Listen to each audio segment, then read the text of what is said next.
proposer cette présentation. Donc par contre, ouais, alors je vous verrai pas quand je vais présenter, donc je sais pas, peut-être n'hésitez pas, Nathalie ou Fernanda, à me couper si jamais il y a des questions auxquelles je peux répondre directement. Oui, pas de souci. On est là pour ça. Parfait, merci. Donc, comme le disait Fernanda, c'est la première partie de la présentation d'Excel. Donc là, aujourd'hui, je vais vous parler essentiellement de la construction d'une base de données, voilà, pour qu'elle soit le plus propre possible, afin de faciliter ensuite son traitement. Et donc, dans la deuxième partie qui aura lieu en décembre, ce sera plus sur le traitement des données, les analyses statistiques, graphiques et tableaux.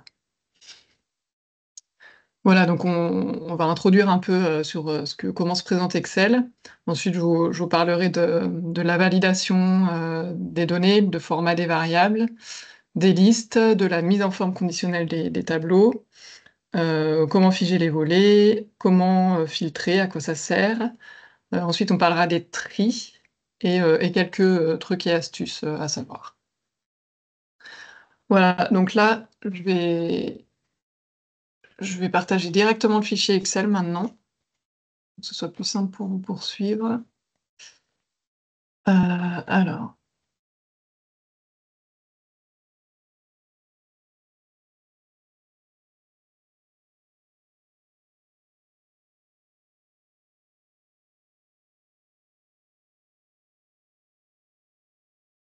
Est-ce que vous voyez le fichier là?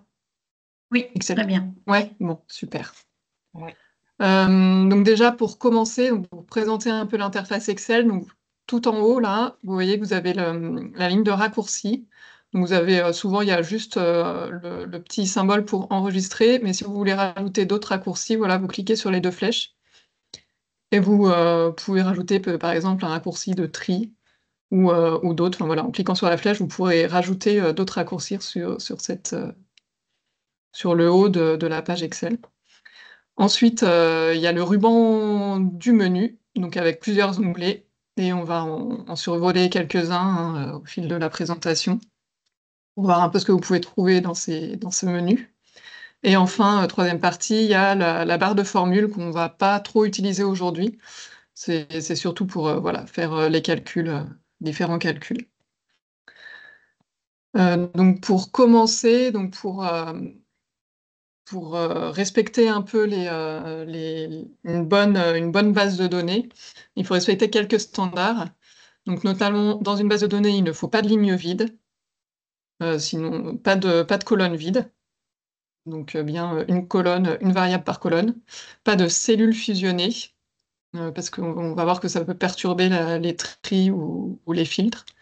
Pas de surtitres. Et enfin, sur chaque colonne, donc pour chaque variable, il faut un titre, donc un titre clair, hein, en gras, centré, avec une largeur adaptée pour qu'on visualise bien, et donc pas de fusion de cellules. Et donc si la base de données qui est faite sur Excel est destinée à être analysée sur un autre logiciel qu'Excel, il faut bien que les titres n'aient pas d'accent et pas d'espace. Donc nous, là, dans l'exemple que je vais vous montrer, ce ne sera pas le cas, donc on mettra des intitulés clairs avec espace pour que ce soit plus simple, plus compréhensible, mais voilà, il faut faire attention à ça. Si l'analyse n'est pas effectuée sur Excel, il faut vraiment faire attention aux titres, au format des titres. Et enfin, pour chaque colonne, il faut un seul format de variable. Donc on va voir comment formater les cellules et créer des listes pour que voilà, ce soit bien homogène pour chaque variable. Voilà, donc on va commencer par se mettre sur un nouvel onglet pour créer la base.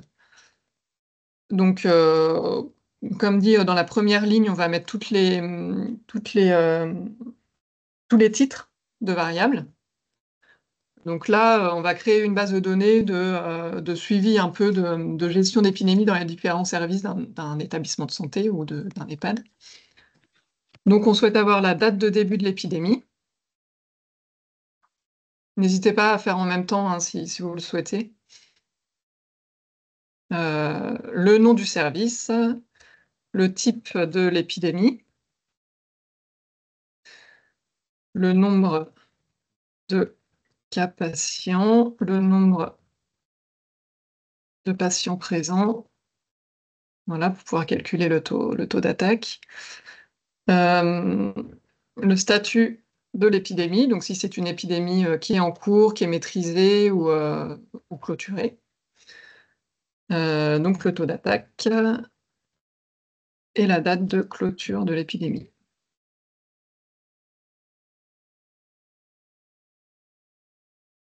Voilà, donc comme je le disais, il faut que ce soit assez visible, hein. Là, c'est les titres qui seront toujours bien visibles. Donc on sélectionne toute la ligne, on peut mettre en gras, par exemple.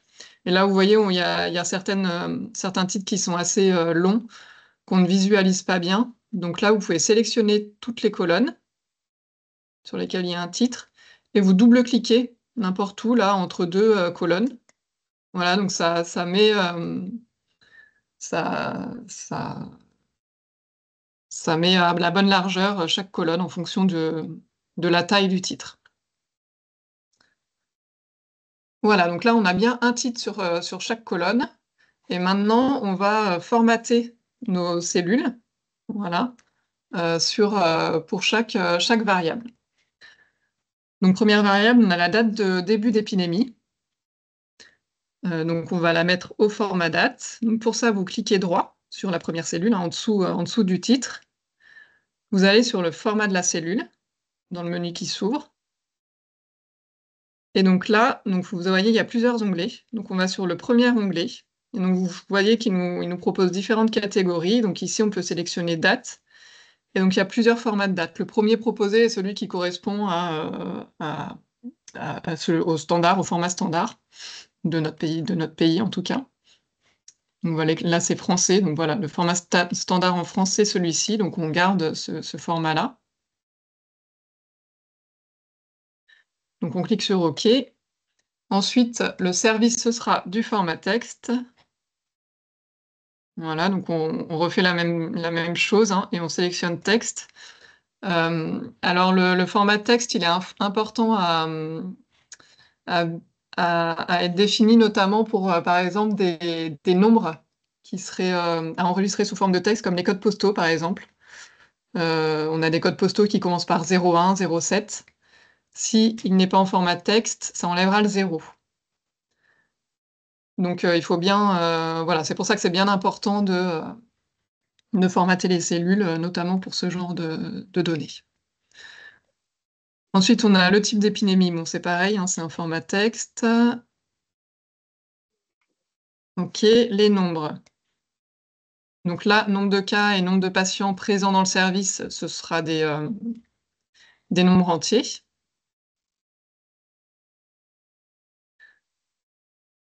Donc on met 0 en décimale, hein. Statut de l'épidémie, c'est du texte. Anaïs, il y a une question sur les différents formats. Ouais. Quelle est la différence entre le format standard et le format texte?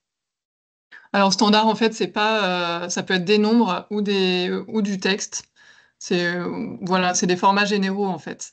Et c'est pas bloquant en fait. Ça va un peu suivant ce qu'on écrit. Ça va proposer un format en fonction de ce qui est écrit, quoi. C'est celui par Merci. défaut. Mais par contre, si on saisit un nombre, ça va le, le type standard l'enregistrera comme nombre. D'accord. Merci. Du coup, taux d'attaque. Donc là, on veut un pourcentage. On met pourcentage et on veut un pourcentage avec un chiffre après la virgule. Donc on sélectionne 1 là dans le nombre de décimales. Et donc la date de clôture, comme pour le premier, on souhaite une date. Donc la date du format par défaut. Ok, donc là on a bien formaté nos cellules. Maintenant on va créer des validations de données. Donc les validations de données, ça sert à vérifier que la variable saisie est en bon format et correspond aux critères qu'on souhaite se créer.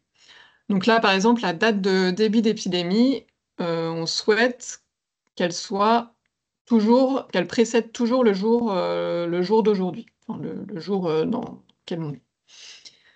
Donc pour ça, on va aller dans Données. Vous allez voir qu'il y a plusieurs types de validation de données, hein, donc je vais vous montrer les différentes possibilités. Données, là, il y a un petit onglet. Alors, c'est soit ce petit onglet-là, soit des fois, c'est écrit indirectement validation de données. Donc là, les critères, vous avez un petit menu qui s'ouvre avec différents onglets. Donc, dans les options, vous sélectionnez, on autorise seulement une date, déjà. Et donc là, ça vous propose déjà différents critères. Donc nous, on a dit qu'il faut qu'elle soit avant la date du jour ou égale à la date du jour. Donc c'est pas comprise entre, hein, parce qu'on n'a pas de date de fin. On met inférieur ou égal à.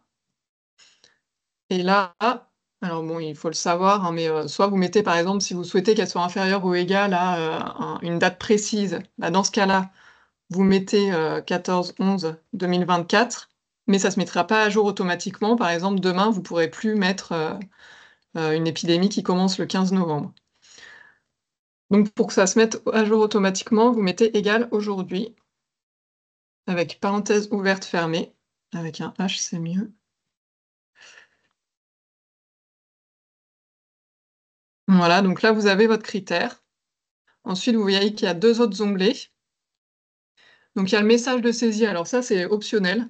C'est quand on sélectionne la cellule, c'est un petit message qui apparaît qui explique justement la contrainte qu'on met. Donc là par exemple, on peut mettre date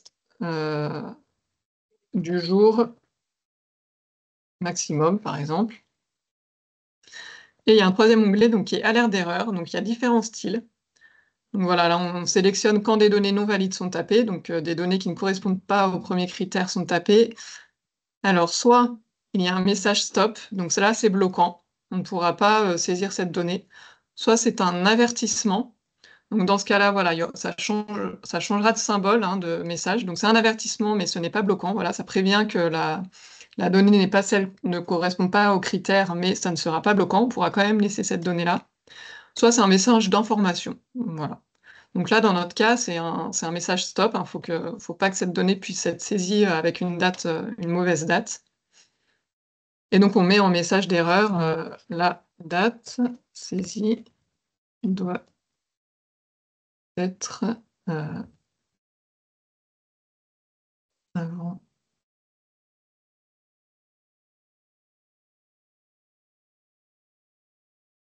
la date du jour. Donc là, on valide. Voilà, donc là, vous voyez, la cellule est sélectionnée, donc ça met le fameux message qui prévient, voilà, au maximum, on doit mettre la date du jour. Et si je mets une date, la date de demain, par exemple, voilà, il y a le fameux message qui apparaît en mettant que la date saisie doit être avant la date du jour. Voilà, donc là, on met une bonne date. OK. Donc ça, c'est le premier type de validation de données qu'on peut mettre. Deuxième type de validation de données, c'est si on souhaite saisir dans une liste restreinte. Donc soit la liste est courte, donc il y a par exemple oui, non, inconnu, soit elle est un peu plus longue. Et dans ce cas-là, alors on sélectionne bien notre cellule, hein. On retourne dans la validation de données. Et donc là, dans les options, on autorise une liste. Donc la source, soit on écrit oui, non avec des points-virgules si c'est une liste courte, je vous montrerai tout à l'heure. Soit ici, service, il y en a quand même pas mal dans notre établissement. Donc au préalable, alors là je l'ai déjà fait, hein, mais au préalable, ce qui est bien de faire, c'est de créer un onglet avec toutes nos listes, toutes les listes qui vont être présentes dans notre base de données. Donc ici, vous voyez, j'ai créé une liste service avec les différents services de notre établissement. Donc je retourne dans la base, dans la validation de données, donc j'autorise une liste, et donc je me mets dans la source, je clique sur la petite flèche là, et je vais chercher ma liste, que je sélectionne. Voilà, donc pour valider, je reclique sur la petite flèche à droite là, Et pareil, on peut remplir un message de saisie ou une alerte d'erreur. Là, on va rien mettre. Parce que vous allez voir que voilà, donc là, quand on est sur la cellule, il y a une petite flèche qui apparaît avec notre liste. Donc on peut commencer à... Alors attention, dans les listes, la casse est importante. Donc on est obligé de respecter la casse, c'est-à-dire les majuscules et les minuscules. Donc là, vous voyez, j'ai bien saisi, donc ça met pas de message. Par exemple, si je clique juste CH, là, ça me met, donc c'est un message qui est standard, hein, c'est le message par défaut, parce que là, on n'en a pas mis, nous, on n'en a pas précisé. Ça met cette valeur ne correspond pas aux restrictions de validation. Donc j'annule. Et donc le plus simple, en fait, c'est de sélectionner sur la flèche, de cliquer sur la flèche et de sélectionner les propositions de la liste. Et donc là, quand on sélectionne la cellule, ça met pas de message comme ici, parce qu'on n'a rien mis dans l'onglet du message. Donc voilà pour la deuxième type de validation de données. Et donc le troisième type, c'est ce que je vous disais, si c'est une liste courte. Par exemple, là, type d'épidémie, on veut suivre nos épidémies d'IRA, de GOA ou de BHRE. Donc on retourne toujours sur le même onglet, dans validation de données. On choisit liste. Et là, donc on saisit notre liste. Donc on met le premier mot qu'on souhaite apparaître, donc IRA. Ensuite, on met un point virgule. GEA, point virgule, BHRE. Ok, donc là, vous voyez, comme ici, hein, que la liste s'est créée dans la cellule. Anaïs, il y a une question sur le chat. Comment mettons à Ouais. jour la liste des données pour que les nouvelles entrées soient prises en compte automatiquement dans la cellule? Alors là, je pense que... Je regarde.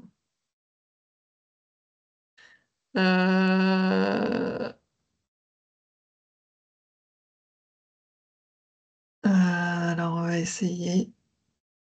C'est-à-dire, si tu rajoutes un service, oui, comment on fait Eh ben, je pour que suis ce pas soit sûre pris que en ça le compte? mette à jour automatiquement. Ouais, ça le met pas, t'es obligé de revenir. Alors, je regarde.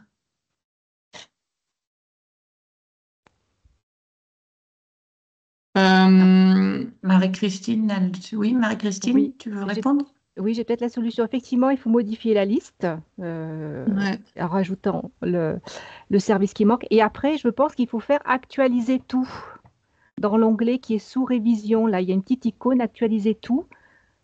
Et je pense que ça rafraîchit et ça le prend en compte. Ah, on l'a perdu. C'est dans données. Il y a Ouais. actualiser tout, la petite icône là avec les feuilles superposées. Et on fait validation des données. Je pense qu'en passant par là, on peut arriver à actualiser. Ou ça, je vois pas actualiser Il tout. est C'est sous révision, sous Anaïs. révision, tu as une Ah petite oui. icône, voilà. Et je pense Ah que oui, ça d'accord. marche. Actualiser tout, non, ça ne marche pas. Mm. Non, mais Dans ta liste, tu l'as rajouté? ouais. Oui, oui. Non, mais j'avais déjà regardé et en fait, Faut la remettre à jour, la liste, pour recalculer les données. ouais, voilà, en fait, on est obligé là de changer la changer la source, en fait. source, voilà. Ah oui. Et oui, parce que moi, j'avais essayé des fois de mettre toute la colonne A, par exemple, enfin de A2 à 1, mais du coup, dans la liste, ça rajoute plein de champs vides et donc ça va pas. Ouais. Mais effectivement, je pense qu'on est obligé de mettre à jour à chaque fois la liste là. Sauf si... Ah. Il y a sauf si- Valérie Ferrand qui nous dit qu'en entrant votre nouveau service au milieu des au autres milieu, listes, ouais, c'est soit une ça. nouvelle cellule, la liste s'adapte automatiquement. Voilà. C'est ça. On a Si la on solution. insère en fait une nouvelle On ligne, insère un champ. voilà, néonate, là je pense qu'effectivement ça fonctionne. Mieux. Ouais, voilà, ça Voilà. marche. Bon, voilà. Très bien. Ben, merci à tous pour vos Merci. contributions.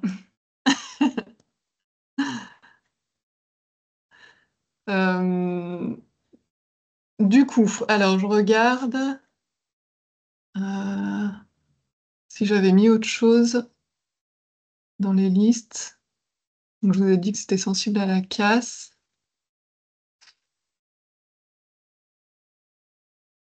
Alors, donc après, oui, alors on peut aussi, là par exemple, on a dit qu'on souhaitait que des nombres entiers. Donc là, on a sélectionné nombre entier, mais c'est pas bloquant, hein. Si on saisit une lettre K, voilà, bon, bah, ça, ça fonctionne, même si le format est un format nombre. Donc là, on peut aussi bloquer la saisie à un nombre entier. Par contre, on est obligé de mettre un critère.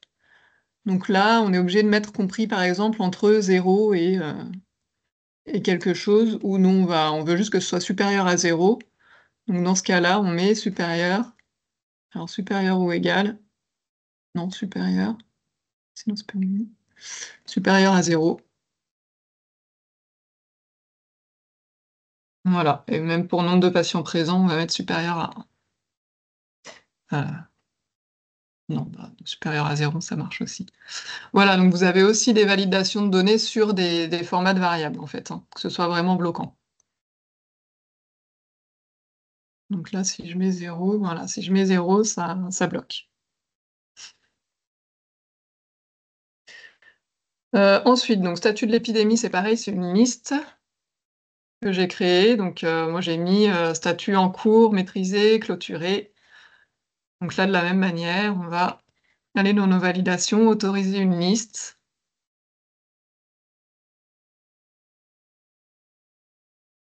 Aller la chercher. OK. Alors le taux d'attaque, on veut qu'il se calcule, on souhaite qu'il se calcule automatiquement. Donc le taux d'attaque, donc là, on va calculer notre formule. Alors on sait que taux d'attaque, c'est nombre de cas patients sur nombre de patients présents. Donc comme c'est un calcul, on commence par écrire égal. Et ensuite, comme sur une calculette, hein, on écrit notre formule. Donc nombre de cas patients, donc c'est la cellule D2, sur le nombre de patients présents, E2. Voilà, donc là, forcément, ça met à 0. Donc on va mettre 2 sur 15, par exemple. Voilà.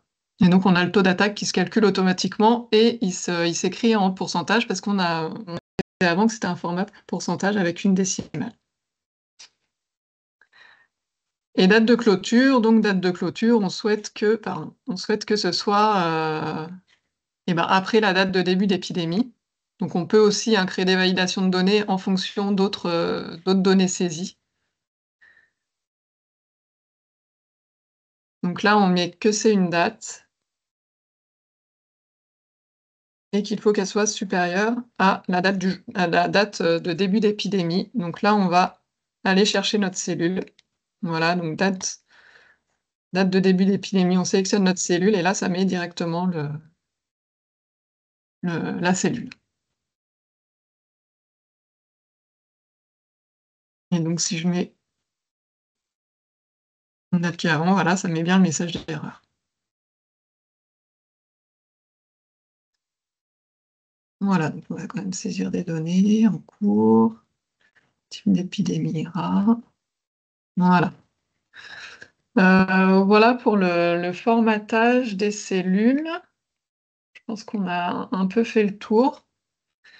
Ensuite, si on veut que notre base de données soit jolie ou qu'il y ait du visuel, en tout cas, soit sur des vérifications de données ou soit sur, voilà, pour que ce soit, s'il y a vraiment beaucoup de lignes, si on veut que ça nous aide à voir rapidement s'il y a une donnée qui manque ou ou, ou si on veut voir rapidement, par exemple, tous les épidémies qui sont clôturées, on peut ce qu'on appelle faire des mises en forme conditionnelles.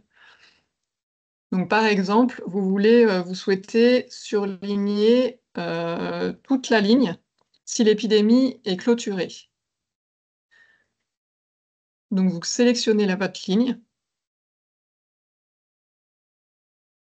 Vous allez dans l'onglet Accueil et Mise en forme conditionnelle. Donc là, vous voyez qu'il vous propose plein de choses. Voilà. Donc, nuances de couleur, règles de mise en surbrillance. C'est pas toujours très clair. Des fois, il faut essayer pour voir, pour voir ce que ça donne, en fait. Donc là, on va faire une nouvelle règle. Donc c'est pareil, là, ça vous propose différents types de règles. Alors nous, ce qu'on souhaite, c'est donc si le statut de l'épidémie là est clôturé, on surligne toute la ligne. Donc là, le premier, ça va pas parce que c'est d'après leur valeur. Alors nous, on veut pas la valeur on veut pas mettre en surbrillance une cellule en fonction de sa valeur à elle. C'est bien mettre en surbrillance toutes les cellules par rapport à une précise. Donc moi, ce que je fais en général, c'est je prends le dernier, comme ça j'écris ma formule. Donc là, on met ce qu'on souhaite vérifier. Donc ce qu'on souhaite, c'est statut de l'épidémie. Donc là, on sélectionne notre cellule en cours. Statut de l'épidémie égale clôturé. Donc on met la valeur entre guillemets. Donc là, on a notre condition. Et ce qu'on souhaite, c'est dans l'aperçu. Donc on souhaite que ce qu'on a sélectionné soit rempli en vert. Voilà, donc on va dans l'onglet remplissage, que là on veut que ce soit voilà, les cellules remplies, hein, et on sélectionne la couleur souhaitée. On peut aussi mettre une couleur de police, mais là voilà, on souhaite juste le remplissage. OK.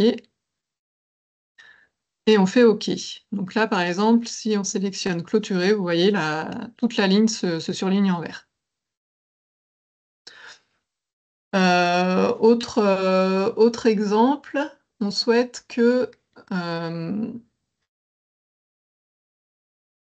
si là, le statut de l'épidémie soit clôturé et que la date de clôture est vide, on souhaite que du coup, cette cellule-là soit surlignée en rouge. Donc, dans ce cas-là, on sélectionne cette cellule, on retourne dans créer une nouvelle règle.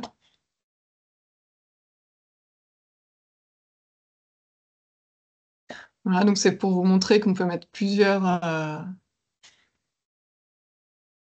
vérifications. Donc là, on en veut 2, donc on fait « et ». Alors, égal « et ». Donc si statut de l'épidémie égale clôturé,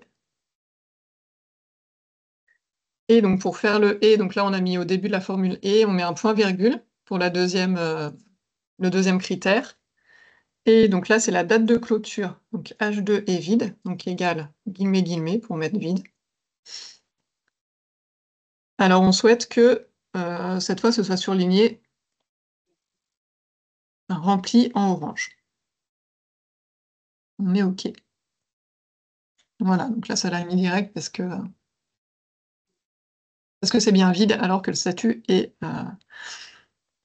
clôturé. Voilà, donc ça c'est vraiment des aspects visuels pour vous aider à ce que votre base de données soit propre. Ensuite, il y a des mises en forme conditionnelles par rapport à des valeurs numériques. Donc par exemple,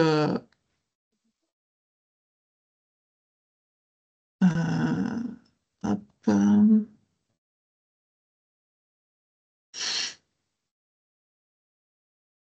non, c'est pas là, je fais des bêtises. En fait, je crois que je suis au mauvais endroit. Ouais, si, c'est ça. Donc là, par exemple, on souhaite surligner les 10 valeurs les plus élevées pour le taux d'attaque. Donc là, vous voyez la deuxième proposition, là, c'est règle des valeurs de plage haute, basse. Donc ça, c'est pour les cellules numériques, hein. On veut, par exemple, les 5 plus élevées. Donc on va sélectionner là, bon, c'est 10 plus élevés, mais vous voyez, là, on peut modifier, on peut mettre, on veut les 5, 4, 3 valeurs plus élevées. On veut les mettre en remplissage rouge avec du texte rouge foncé, par exemple. OK, donc là, il n'y a qu'une valeur, donc forcément, ça la met en rouge parce qu'il n'y a pas d'autre ligne. Donc voilà, pour les exemples de mise en forme conditionnelle. Donc ensuite, une fois que vous avez bien formaté votre base de données, avant de continuer à remplir, ce que vous pouvez faire, c'est créer votre tableau de base de données.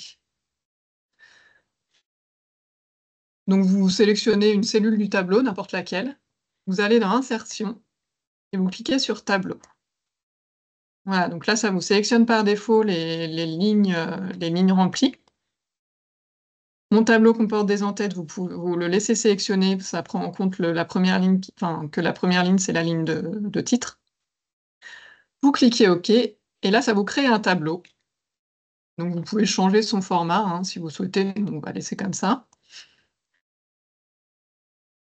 Et à quoi ça sert de faire ça? Donc, vous voyez déjà, ça vous a déjà fait créer les filtres. Voilà. Ça le met en forme. Je ne sais pas si vous voyez, là, il y a une petite flèche en bas à droite, voilà, qui permet d'agrandir ou pas le tableau. Mais surtout, là, quand vous allez continuer à saisir votre base de données, ça va prendre en compte tous les formats et les critères de validation que vous avez saisis sur la première ligne. Donc là, par exemple, si on saisit une nouvelle ligne, voilà, donc là, ça reprend le message d'erreur qui a été saisi pour la première cellule. Voilà, donc c'est assez pratique, ça vous permet en fait ça va vous permettre de remplir toute votre base de données sans à chaque fois répéter ce que vous avez effectué pour la première ligne. Donc voilà pourquoi c'est important de créer ce tableau de données. Et donc il y a les fameux filtres qui s'appliquent automatiquement aux entêtes. Il y a les filtres et il y a aussi, alors là on va pas le voir. Donc là j'ai créé la même base de données en au-dessus. Et aussi, ce qui est pas mal, c'est que vous voyez quand vous descendez, là, si vous avez une longue base de données, eh ben, vous n'avez pas besoin de figer les volets, en tout cas pour la ligne. Vous avez automatiquement la ligne de titre là qui se fige en haut quand vous descendez.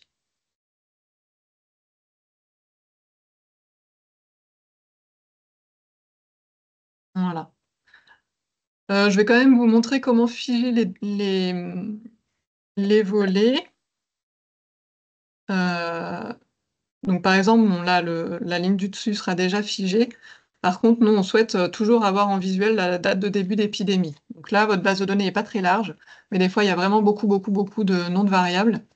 Et quand vous allez à droite, eh ben, on ne voit plus la première colonne, c'est pas toujours pratique. Donc pour figer les volets, vous allez dans l'onglet Affichage.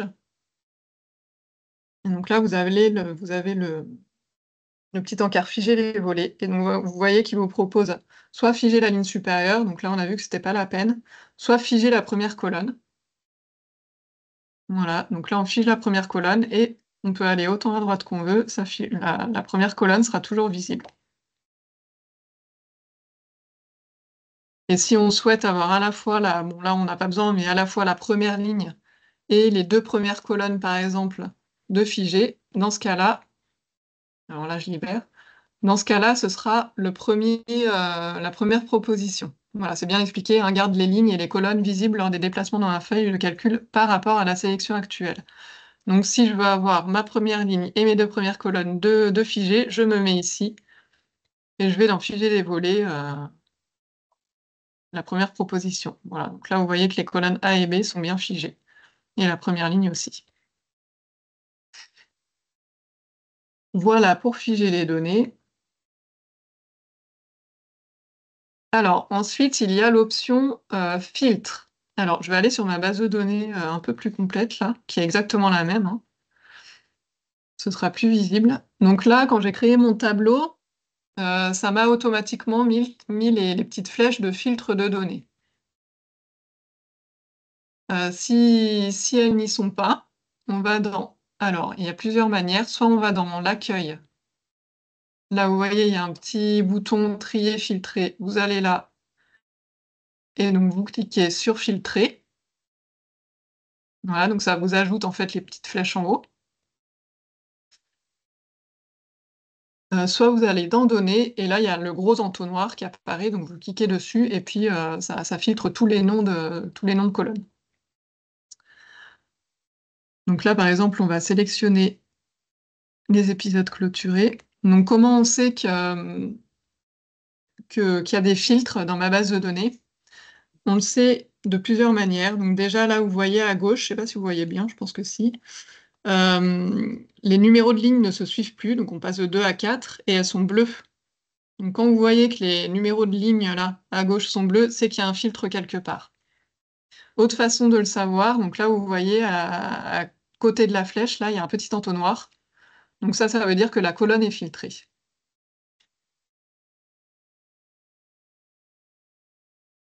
Et aussi, quand vous filtrez comme ça des données sur une base de données, en bas, là, tout en bas du classeur Excel, il est précisé 3 enregistrements trouvés sur 8. Voilà, donc ça, quand c'est pas 8 sur 8 ou quand juste c'est précisé, ça veut dire qu'il y a un filtre quelque part. Donc maintenant, comment enlever mes filtres? Donc il y a plusieurs façons aussi, hein.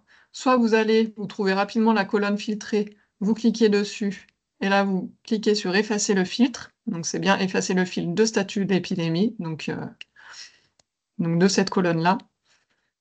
Mais des fois, c'est vrai qu'on a une grosse base de données, plein de colonnes, on a plusieurs filtres, et on sait plus ce qu'on a filtré. Donc pour effacer mes filtres, donc je vais j'en sélectionner plusieurs là.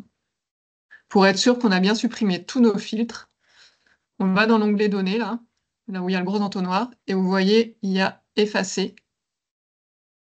Donc la petite croix à côté de l'entonnoir, et donc là, ça supprime tous les filtres. Et donc pour vérifier, vous vérifiez bien que là, ce soit redevenu noir, et là, vous êtes sûr que votre base n'est plus filtrée. Alors, donc il y a des filtres, il y a différents filtres, hein. Les propositions de filtres se mettent à jour en fonction du type de variable qu'on a dans la colonne. Donc là, on peut filtrer du plus grand au plus petit, ou du plus petit au plus grand, voilà, parce que ce sont des chiffres. On peut mettre aussi, on peut faire des fils plus poussés, hein, en mettant entre 0 et 2, voilà. Quand c'est du texte, eh ben, ça vous propose les différents types de textes qui existent, les différents textes qui existent dans la colonne, et donc vous pouvez sélectionner ce que vous souhaitez. Pour les dates, vous avez des filtres, alors soit vous pouvez sélectionner directement dans ce qu'il vous propose, soit vous avez des filtres chronologiques. Par exemple, si vous voulez toutes les épidémies qui ont débuté la semaine dernière, vous allez dans filtre chronologique et vous sélectionnez la semaine dernière.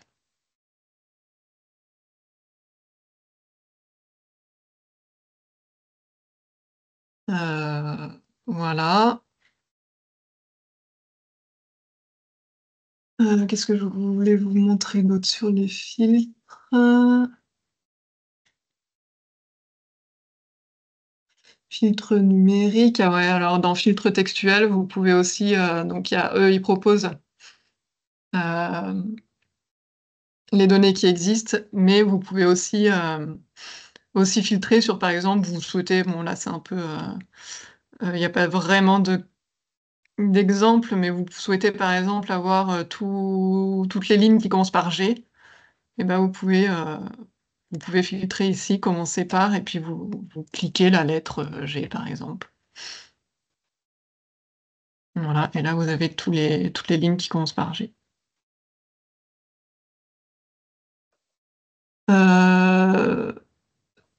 Donc, quand vous filtrez, ce qui est assez pratique dans Excel, c'est que là, par exemple, si vous sélectionnez la ligne D, donc qui est un... On a une question, Anaïs. Marie-Christine, Ouais. tu veux poser une question? Oui, je vois dans ta ligne 5 et 6, tu as 2 fois gériatrie avec un petit triangle vert à gauche en haut. Là, je ne sais pas ce que c'est. On dirait que c'est une anomalie quelque chose. Ouais, quand il y a un triangle vert, c'est que Ouais. souvent c'est qu'il y a une erreur. Là, je pense que c'est c'est pas la base de données que j'ai créée avec vous là. Ah, C'est une d'accord. autre. Ah ouais, Ouais, d'accord. je pense qu'ils retrouvent peut-être pas la liste. Ouais, tu vois, Parce qu'il gériatrie. manque ouais, tu Ah, avais c'est Il écrit manque ça. le I, D'ac- voilà. Ah ouais, d'accord, J'avais ok. pris une autre liste et du coup j'ai pu l'écrire. Mais Donc oui, là, ça souvent quand il y a le petit truc vert là, ouais, c'est qu'il y a une erreur effectivement. Ça le met souvent aussi quand c'est un nombre qui est saisi en format texte. ouais. Ça oui, ouais, Ouais. d'accord. J'avais déjà vu, ouais. Ok, Mm. Donc ok, c'est pas merci. souvent, c'est quand même pas des erreurs bloquantes, mais Ouais, ouais, ouais. Et c'est bon. Mais effectivement, c'est bien ce que ça veut dire, ouais, c'est qu'il y a un souci quelque part. Ouais, ok. Merci. Du coup, si vous sélectionnez là une colonne avec des chiffres, ça vous met en bas là d'Excel, ça vous met les résultats, enfin ça vous met des résultats de calcul sur cette colonne. Donc là, par exemple, vous avez le nombre de champs non vides et la somme, parce que ce sont des chiffres, hein, donc ça vous somme le nombre de patients présents dans le service pour les variables sélectionnées. Donc par exemple, si je filtre des épidémies GEA, voilà, donc là, ces données-là se mettent à jour. Donc si vous voulez faire des calculs un peu rapides, ça peut être une solution. Et donc si vous voulez par exemple la moyenne, là ça vous calcule par défaut toujours la somme et le nombre de variables sélectionnées. Vous pouvez ajouter là ce que vous souhaitez que ça calcule, donc la moyenne par exemple, vous le sélectionnez, et voilà, ça vous calcule la moyenne qui se met à jour en fonction des filtres choisis. Voilà, donc là ça se met à jour.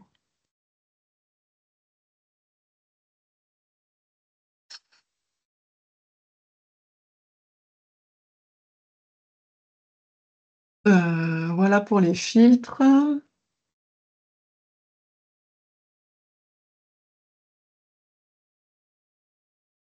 Maintenant, on peut voir les tris. Donc les tris, vous allez voir que c'est un peu le même système que les filtres. Donc les propositions de tri s'adaptent au format des variables. Donc comme pour les filtres, vous avez différentes façons, il y a différents accès. Donc soit dans l'accueil, là ici, vous avez trier et filtrer. Soit dans données, vous avez là trier et filtrer. Donc là, c'est des tris rapides, hein, de A à Z ou de Z à A. Et donc là, c'est pas très précis, quoi. Donc là, si vous cliquez droit, si les données sont préalablement filtrées, si vous cliquez droit dessus, voilà, donc là, vous avez plus d'options de tri. Donc là, c'est plus ancien ou plus récent parce que c'est une date. Ici, ça va être par ordre alphabétique, donc A à Z ou de Z à A. Et quand c'est des chiffres, c'est du plus grand au plus petit ou du plus petit au plus grand. Comme il y a des couleurs dans ma base, vous pouvez aussi trier ou filtrer par couleur. Donc là, comme il n'y a que du vert, ça vous propose seulement le vert ou aucun remplissage. Là, il y a du vert et du rouge. Donc voilà, là, ça vous propose de trier soit par la couleur de cellule vert-rouge en premier, ou alors par la couleur de police, donc rouge en premier. Enfin, voilà, vous voyez que vraiment les tris s'adaptent en fonction de ce qui existe, ce qui retrouve en fait dans la colonne.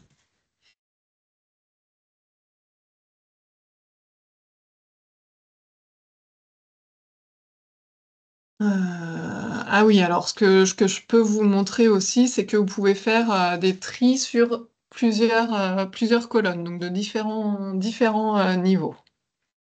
Donc là, par exemple, on veut trier les taux d'attaque du plus grand au plus petit par type d'épidémie. Donc je vais dans Données, trier. Donc là, il y a voilà, il y a une boîte qui s'ouvre. Vous pouvez vraiment sélectionner un peu ce que vous souhaitez. Donc on a dit qu'on voulait sélectionner donc, le type d'épidémie, par ordre alphabétique, et par taux d'attaque. Donc par taux d'attaque du plus grand au plus petit. Donc on ajoute un niveau. Voilà, donc là ça rajoute. Puis donc ça va d'abord trier par type d'épidémie. En premier, c'est mieux de trier la colonne qui est susceptible d'avoir des doublons. Donc là, vous voyez, type d'épidémie, il peut y avoir plusieurs épidémies de GEA, plusieurs épidémies d'IRA, donc on le met en premier. Et ensuite, donc on a dit qu'on voulait souhaiter trier par taux d'attaque du plus grand au plus petit. Ok, donc voilà, là vous voyez, vous avez les épidémies par ordre alphabétique, et pour chaque épidémie, donc les taux d'attaque du plus grand au plus petit. Voilà, donc on peut trier à plusieurs niveaux.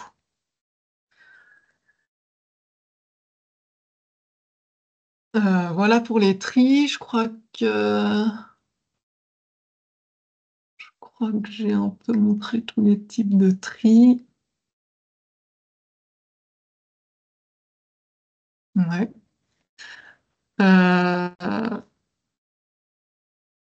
Donc maintenant, j'avais sélectionné un peu plusieurs trucs et astuces. Donc là, vous êtes dans votre base de données. Si vous souhaitez sélectionner toute votre base de données pour la copier, par exemple, ou la copier-coller. Donc il y a un petit... Alors attendez, je pense que je vais vous mettre.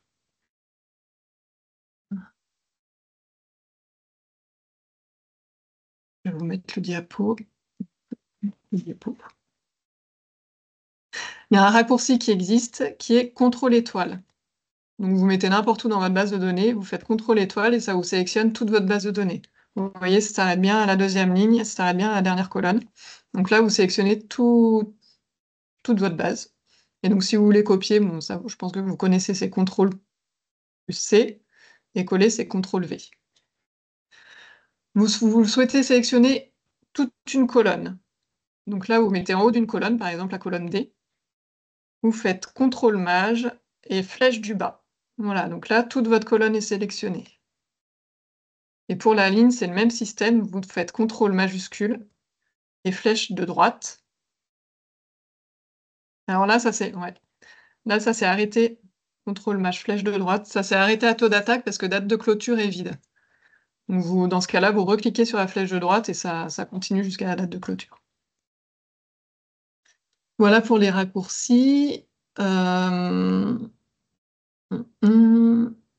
si vous souhaitez... Ouais. Je vous ai dit au début qu'il ne fallait pas fusionner de colonnes, enfin de cellules, parce que ça perturbe les tris ou les filtres. Donc, par exemple,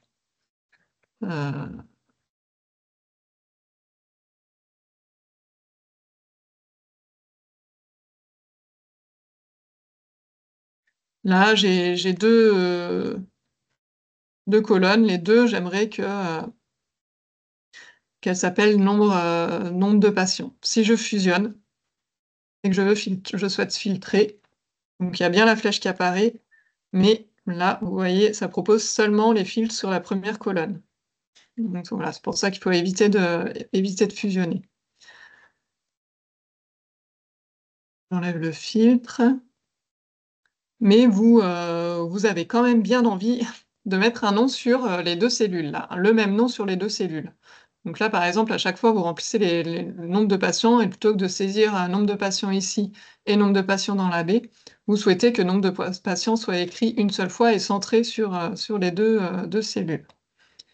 Donc c'est possible. Là, vous sélectionnez, donc vous avez écrit le nombre de patients sur la première cellule, vous sélectionnez les deux cellules, vous cliquez droit sur format de cellule, et là, dans l'onglet alignement horizontal, vous mettez centré sur plusieurs colonnes. OK. Et donc là, ça n'a pas fusionné les cellules, mais on a un titre pour les deux cellules. Et si on filtre, voilà, donc vous voyez qu'il y a bien les deux flèches, donc on peut filtrer sur les deux colonnes. Voilà, donc il y a un autre petit truc et astuce qui peut être pratique. Autre chose, ouais, si vous souhaitez imprimer la base de données, donc pour une impression propre, voilà, que ça imprime seulement la base de données et pas toutes les lignes vides là, et que ça imprime sur une seule page, vous pouvez sélectionner la zone à imprimer. Donc, vous sélectionnez votre base de données, étoile, donc c'est dans mise en page, voilà. Dans l'onglet mise en page, vous avez ici zone d'impression, donc définir, et ça va définir la zone d'impression à ce que vous avez sélectionné. Donc là, vous voyez, il y a des petits pointillés qui sont apparus, là et là. Ça définit la délimitation des pages que ça va imprimer. Donc là, vous voyez que ça va imprimer sur plusieurs pages votre base de données. Donc, vous allez dans Fichier imprimé. Donc là, déjà, on va mettre en format paysage, que notre base est large. Et donc ici, dans le dernier truc proposé là, il y a ajuster la feuille à une page. Voilà, et donc là, ça vous ajuste la base, donc ça écrit plus petit pour que ça rentre sur une seule page. Après, on peut changer les marges. Et donc ça n'imprime bien seulement que la base de données et pas les colonnes en plus. Voilà pour l'impression. Après, je crois que c'était tout. Ouais, donc si vous avez d'autres questions ou d'autres trucs et astuces à partager aussi, hein, parce que je les ai pas forcément tous. Anaïs, il y a quelqu'un qui demande si on peut centrer sur plusieurs lignes. Oui, alors tout à fait. Alors, on va faire un exemple. Donc là, vous sélectionnez les deux lignes là. Pareil, vous allez dans Format. Et au lieu de alignement de texte, alors là, on a ces fusionnés. Bah non, en fait. Attends. Non, on peut pas. On l'a jamais fait, en tout cas. T'as fait, toi, Fernanda, déjà, ou pas? Non, j'ai centre ligne par ligne, moi, au fait, quand je fais Ouais. des choses comme ça. Donc, moi, j'avais jamais fait 2 lignes d'un coup. Donc, Non, j'ai l'impression qu'on ne peut pas, hein. Parce que ça le propose pas, là, en tout cas. Non, on peut fusionner, mais on peut pas centrer sur 2 lignes. Je pense pas que ce soit possible, du coup.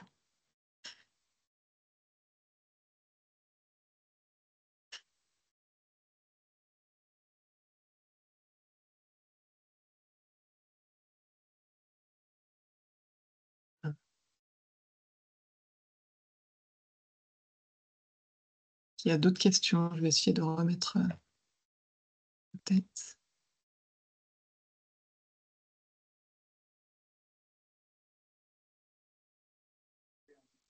Ah, voilà.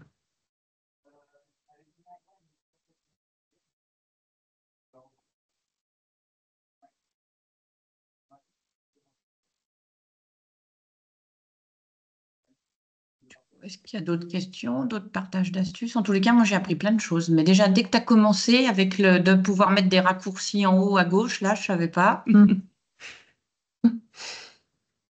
Mais même moi, je découvre des trucs régulièrement. Et puis, bon, on a hâte de voir l'exploitation des données. Ça va être intéressant aussi. moi, j'ai J'essaierai de une partir question. sur une base de ce style. J'ai une question, Anaïs, parce qu'au fait, quand tu mets des cellules en couleur, par exemple, moi, Ouais. comme je ne savais pas faire la validation de données, je ne connaissais pas la validation de données qu'on peut faire par couleur. Moi, parfois, j'avais, par exemple, si je voulais faire, je mettais ma cellule déjà en couleur. C'est dans le Ah format oui. cellule, je mettais une cellule rouge, une cellule verte. Par exemple, c'est pour suivre pas des épidémies, mais par exemple, j'ai plein de tâches à accomplir pour l'organisation, je ne sais pas, d'une journée ou d'un compile et je mets fait, pas fait, mail envoyé, blablabla, pour pouvoir me retrouver plus tard. Mais au fait, quand je faisais ça, j'ai créé ma liste dans une autre feuille, mais j'arrivais jamais, quand je faisais la liste, j'arrivais jamais que ça se triait par couleur. En fait, la couleur n'apparaissait pas. Ah, Mais au fait, avec la validation de données, c'est plus facile de faire comme ça, au fait. C'est plus logique que faire comme je faisais avant. Parce que du coup, j'ai pas réussi à faire marcher. Je sais pas si j'ai réussi à bien m'exprimer, mais Et là, par exemple, pris par couleur, ça te proposait pas les différentes couleurs? voilà. Mais c'est parce qu'au Ouais. fait, j'ai créé ma liste dans un autre onglet et j'ai créé déjà dans le format cellule, j'ai mettais, par exemple, en cours et je mettais ma cellule verte. Ah oui, d'accord. Voilà, Et tu vois ce après, que je veux dire? tu... J'ai colorié mes cellules, mais quand j'ai emporté ma liste, au fait, ça emportait bien la liste, mais pas les couleurs, quoi. Mais D'accord. peut-être parce que Ouais, j'ai ouais. formaté pas non plus les cellules, avant, donc je mettais que du texte et je sais pas. En fait, tu n'utilisais pas du tout mise en forme conditionnelle. Non, je savais Ouais, pas utiliser ça, les informes ouais, conditionnelles. d'accord. J'ai découvert Ok. un truc qui va bien m'arranger les choses. Oui, c'est assez pratique. Alors après, moi, moi, j'utilise rarement ce qu'ils proposent en fait par défaut là. Mhm. Mais c'est vrai comme quand tu as ce truc-là qui est un peu ouvert, Mm. utiliser une formule là, je trouve que tu peux tu peux mettre un peu tous les critères que tu veux quoi. Par contre, après, il y a plein de petites choses. Par exemple, il faut mettre égal, parfois entre Oui, guillemets, des choses. voilà, c'est Toutes ça. ces règles, toi, tu les connais, mais quand on les connaît Oui, pas, il y a un oui. endroit où on les trouve ou pas, au fait? Ou c'est à Euh, force d'en faire qu'on apprend à faire? euh, Bah, là, en fait, c'est vrai que quand on passe par là, on est obligé de connaître un peu les formules. Après, je pense que si tu utilises celles qui proposent là, Mm. t'as pas besoin de les connaître du coup, mais il faut bien prendre le temps de lire et de trouver celle qui correspond à ce que tu souhaites afficher, quoi. Je pense qu'elles y D'accord. sont à peu près toutes, hein. Mm. Euh, euh, Parce que bon, quand on utilise un tableur, on non. sait qu'à chaque fois qu'on va mettre une formule numérique, il faut toujours commencer par égal et Ouais, après on ouais, sélectionne ouais. nos cellules. Ça, voilà, il y a des choses comme ça que je pense que. Mais c'est vrai que dès qu'il y a du texte ou Hmm. Il faut mettre des il y a une guillemets, il façon faut mettre d'écrire, quoi. Il faut mettre des guillemets, il faut mettre des des, parenthèses, des pas de parenthèses, ouais, ouais. parenthèses. Oui, oui, oui, c'est sûr. Après, je sais pas s'il y a une liste quelque part, mais je regarderai de toute façon, ça on en parlera plus au prochain webinaire Excel, je pense. Tout ce qui est formule, que ce soit pour ici ou directement dans le classeur, en fait, c'est les mêmes, hein. Mm. Euh, Dans la ligne de fonction, là où il y a écrit taux d'attaque, si on met égal avec le petit f ouais, de x, on peut avoir ouais. la liste complète de toutes les... voilà, c'est cliquer sur les dernières Mm, utilisées, on a toutes les fonctions, et après il y a une aide contextuelle. Donc ça met mm. parenthèse, ça indique s'il faut mettre un critère, des points-virgules ou autre, donc ça guide pas mal, même une fonction qu'on connaît pas. Ouais.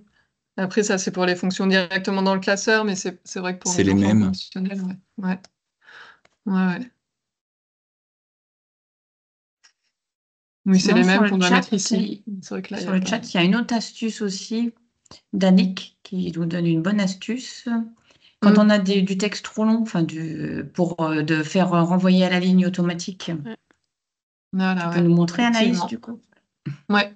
Donc là, par exemple, ici dans la colonne E, là, si je la trouve effectivement trop large, dans l'accueil, il y a ce petit renvoyer à la ligne automatiquement là. Et effectivement, ça met sur autant de lignes que nécessaire pour que ce soit bien, pour que ce soit visible.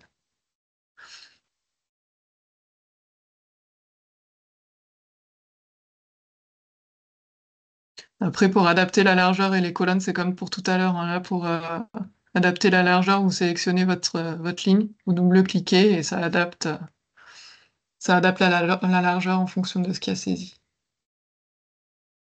Il y a une autre question. Il y a Asma qui demande comment on pourrait écrire beaucoup de textes, par exemple 3 paragraphes, au-dessus d'un tableau. Par exemple, pour introduire un cas patient BHRE, s'il vous plaît. C'est le halt, Qui, tu sais, qui- je pense que c'est pas pour envoyer à la ligne, mais quand tu écris patient, je crois. qui est du coup en dehors de la base de données. Par exemple, là, ici, là, on souhaite écrire du texte. Non, je crois que Trois ouais. paragraphes au-dessus d'un tableau. Oui, c'est Oui. ça. Oui. Alors là, bah, soit on ajoute une zone de texte.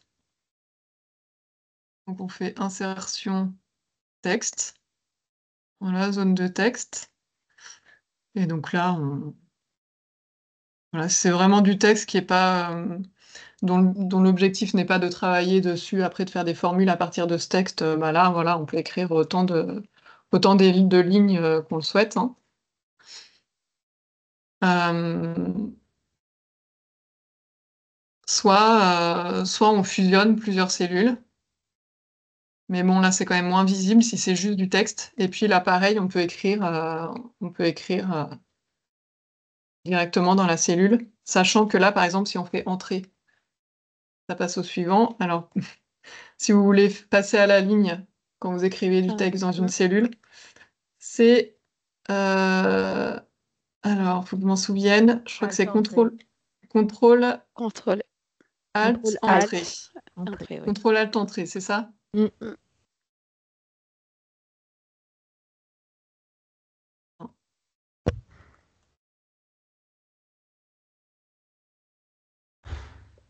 C'est parce que c'est fusionné.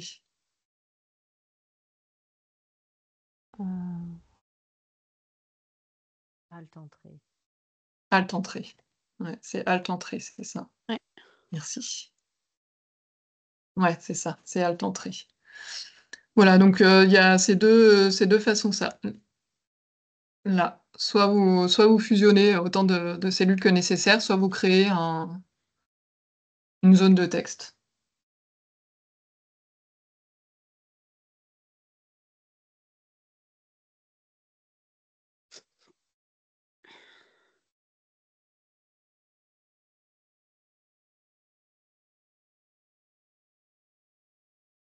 Est-ce qu'il y a d'autres questions ou d'autres trucs et astuces pour ceux qui manipulent Excel que vous souhaiteriez partager?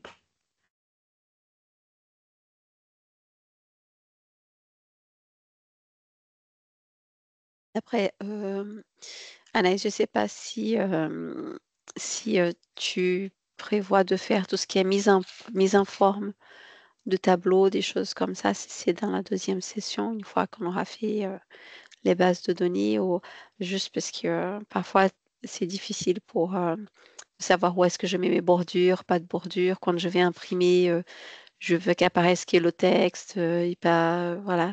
Mais je ne sais pas si c'était prévu pour maintenant ou si c'est prévu pour la deuxième session. Non, j'avais pas prévu pour la deuxième session, mais si tu veux, Je ne mais sais on pas peut si en ça peut parler intéresser maintenant les gens qui si sont là, tu parce que veux. peut-être que ceux qui sont là, ils savent tous faire. Donc, du coup, c'est pas un problème, mais c'est parce que parfois, je sais que ça peut être difficile pour savoir comment on met des bordures, comment on met pas, qu'est-ce que je sais, pour faire un truc et quand on imprime et que ce soit joli, quoi. Voilà. Mhm. Alors, bah, ça dépend. Après, là, il y a là, ça, il a été créé en tant que tableau. Mhm. Donc déjà, par défaut, ça propose différents formats ici. Quand vous êtes dans création, hein, il y a un petit onglet du coup qui se crée quand vous êtes dans votre tableau, qui est outil de tableau. Et donc, vous pouvez changer son format. Voilà, il en propose plein, hein, avec des bordures, sans bordures, avec des couleurs, différentes couleurs. Euh, Après, je sais pas trop à quoi tu pensais. Non, mais je pense que si personne s'est prononcé, c'est parce que c'est acquis. Donc, c'est bon. Euh, Alors après, si, quand c'est un tableau base de données créé comme ça, alors c'est pas forcément pour l'impression, mais ce qui peut être ajouté, c'est la ligne totale. Et, euh, et donc la ligne totale, voilà. Donc ça crée, elle se mettra à jour, hein, quand on rajoutera des lignes. Et là, on peut, par exemple, eh ben, afficher des formules sans avoir à les taper. Donc là, je mets moyenne bêtement, mais comme c'est pas des chiffres, forcément, ça peut pas être calculé. Mais ici, par exemple, on veut la moyenne du taux d'attaque. On sélectionne moyenne. Et voilà, ça calcule la moyenne automatiquement de notre base de données. Donc la moyenne du taux d'attaque. Donc c'est un gain de temps parce on n'a pas à taper nous-mêmes la formule, quoi. Voilà, donc le nombre. Donc ça équivaut un peu à quand on sélectionne ce que je vous montrais tout à l'heure, hein. Quand on sélectionne la colonne, donc là on a le nombre, la moyenne, la somme qui s'affiche. On peut aussi laisser les afficher en bas du tableau en sélectionnant ligne totale.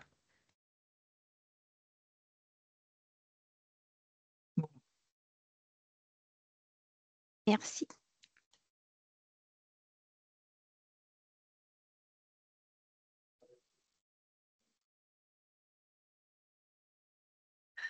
Après, qu'est-ce qu'il y a d'autre pour... Ouais, si sur une base de données, je vois supprimer les doublons là.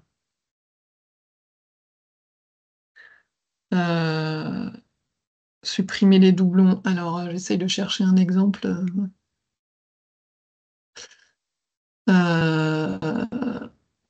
Bon, par exemple, vous avez une base avec une ligne par établissement et des données de cet établissement. Et vous voulez que l'établissement apparaisse qu'une seule fois. Non, mais ça va pas. Par exemple, vous voulez une base de données avec seulement les... non, ça va pas non plus. Non, bon. Juste si vous voulez vérifier qu'il n'y a pas de doublons dans votre base de données, vous mettez n'importe où, vous mettez supprimer les doublons. Et donc là, il va vérifier, vous laissez bien toutes les colonnes sélectionnées. Voilà, donc vous précisez bien mes données ont des en-têtes, hein, qu'il y a des titres. Et donc là, vous sélectionnez OK et il va vérifier qu'il n'y ait pas de ligne qui est à chaque fois la même donnée. Donc là, vous mettez sur OK. Donc là, il n'y a aucune valeur en double trouvée, mais s'il y en a, ça va vous supprimer les doublons. Donc ça peut servir des fois, hein, être sûr qu'on n'ait pas saisi 2 fois la même fiche, 2 fois la même épidémie. Voilà, vous pouvez les supprimer de manière automatique. Alors, par exemple, ça peut être utile pour moi que j'utilise beaucoup pour faire des listes, que ce soit des listes d'émargement ou pour comparer, par exemple, je dis n'importe quoi, sur 3 journées, combien de personnes de tel établissement sont venues, des trucs comme ça. Mais il faut vraiment être, tu me diras si je suis faux, mais il faut vraiment écrire à chaque fois pareil, Oui, c'est la base. c'est des Parce vrais que doublons. c'est des vrais doublons. Parce que si on écrit un mot avec une lettre différente, un majuscule et l'autre minuscule, Oui, ou qu'on a mis un accent et qu'on n'a pas mis un accent, il ne peut pas exactement. Oui. Et ça, c'est important parce que parfois, Ouais. et c'est le truc qui, quand on commence une base pour n'importe quoi, il faut tout le temps écrire de la même façon. C'est pour ça que c'est Si on veut. important de bien formater, quand on crée la base de données, bien formater chacune de ces colonnes. Bien créer les validations de données, comme ça vous êtes sûr qu'elle sera très homogène en fait. Et même pour l'analyse qui va suivre, ce sera bien mieux, quoi. Parce que même là, juste clôturer, on peut le saisir avec un accent circonflexe, sans circonflexe, hein. Là, je vois que j'en ai pas mis, alors que sur l'autre, j'en avais mis. Si des fois elle a un accent et des fois elle en a pas, et ben ça va le compter, quand on va calculer le nombre de clôturés, et ben il faudra additionner les deux, les différentes manières dont c'est écrit, et ça nous fait quand même perdre du temps, quoi. Mais oui, pour les doublons, c'est bien les vrais doublons, et la casse est importante.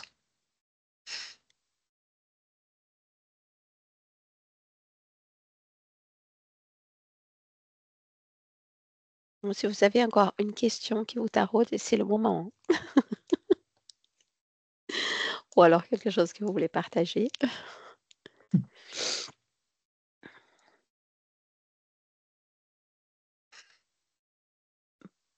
Bon, Nathalie, j'ai l'impression que ça a été très clair. Très clair.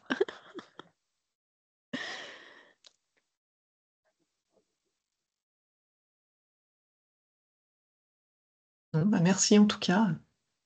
Merci à toi, Anaïs.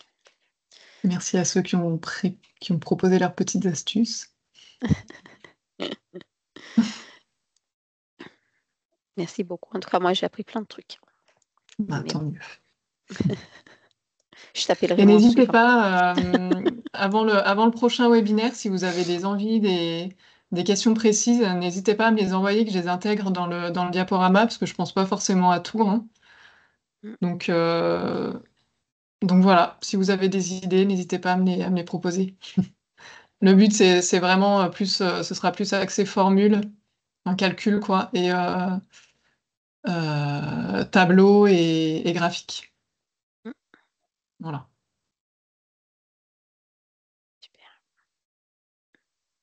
Merci beaucoup. Je te laisse le mot de la fin, Nathalie, pour rappeler nos prochains.